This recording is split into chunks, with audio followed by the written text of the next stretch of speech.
Bien, bonjour à toutes et à tous. Vous allez être appelés à voter au mois de novembre, personnel public de Pôle emploi, pour élire vos représentants du personnel.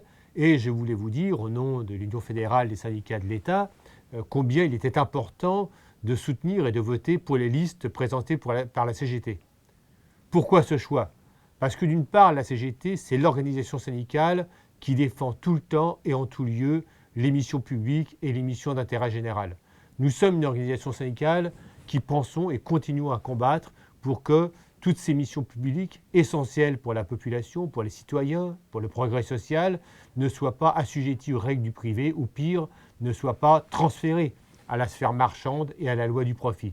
Nous pensons, nous, que le service public a un avenir important et qu'au lieu de le rabougrir, au lieu de s'y attaquer, comme le font les gouvernements successifs depuis maintenant trop longtemps, il faut au contraire le renforcer les garanties des agents qui y travaillent, parce que en renforçant les garanties des agents qui y travaillent et leurs droits, c'est des garanties pour les citoyens qu'on donne. Et ce que je dis là vaut évidemment pour Pôle emploi.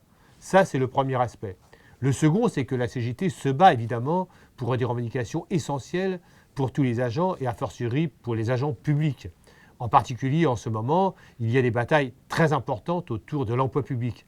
Il ne peut pas y avoir, il faut le dire, il ne peut pas y avoir des missions menées de manière satisfaisante pour l'ensemble des citoyens s'il n'y a pas les effectifs nécessaires pour ce faire. Or, là aussi, ce que nous constatons depuis des années, c'est que les agents publics, où qu'ils soient, dans la fonction publique de l'État, dans la fonction publique hospitalière, chez les cheminots, ils sont considérés la plupart du temps comme une variable d'ajustement économique. C'est-à-dire qu'au nom de la dette et du déficit public, ce qu'on sacrifie, c'est les emplois publics. On fait des économies sur leur dos, cependant que les gouvernements successifs, et Emmanuel Macron n'y manque pas en ce moment, accordent des prébendes hallucinantes aux entreprises, aux aides aux entreprises privées, qui, elles, par ailleurs, licencient, font des plans sociaux et gavent de dividendes des gens fortunés qui ont de plus en plus d'argent pour vivre sur les deniers publics.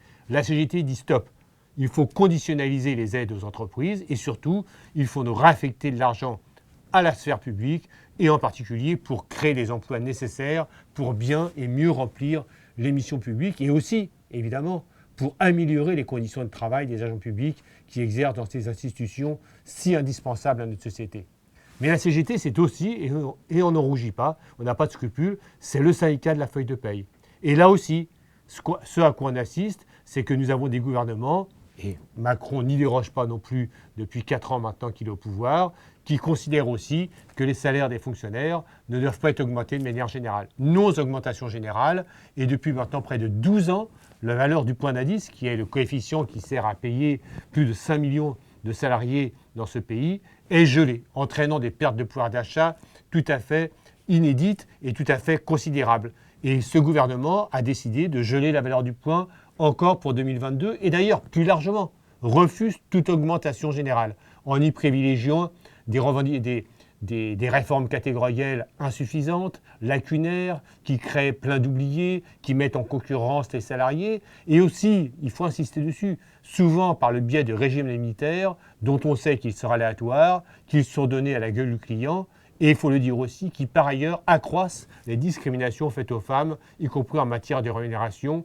Dans la fonction publique, on sait par exemple qu'à qualification et ancienneté égale, une femme touche 1/3 de moins de primes qu'un homme.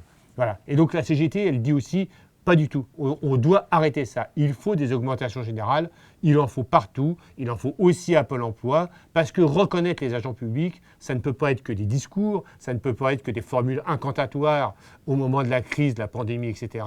C'est aussi véritablement donner les moyens. Et parmi les moyens, la CGT assume de dire qu'il faut donner du pouvoir d'achat et repasser par des augmentations générales. C'est tout ça qui est aussi au cœur du choix que vous avez exercé au mois de novembre. Et en votant encore une fois massivement pour la liste de la CGT, c'est tout ça que vous supporterez et vous donnerez à la CGT, à ses militantes, à ses militants, à vos représentants, la force nécessaire et les moyens pour accomplir cette mission.